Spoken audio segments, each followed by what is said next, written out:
How to reactivate a deactivated account. Hello everyone. In this video, I will show you how to reactivate a deactivated account. If your Instagram account is disabled, you will see a message telling you when you try to log in. Accounts that don't follow our community standards may be disabled.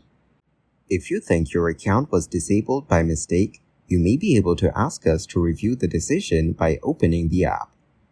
After that, enter your username and password and follow the on-screen instructions. If you don't see a disabled message, you may be experiencing a login issue.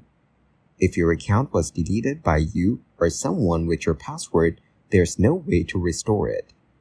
You can create a new account with the same email address you used before, but you may not be able to get the same username.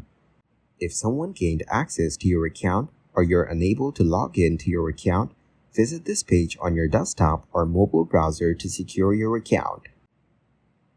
Thank you guys for watching this video. Hope you got some value. Make sure to like the video and subscribe to the channel to get notified of new videos.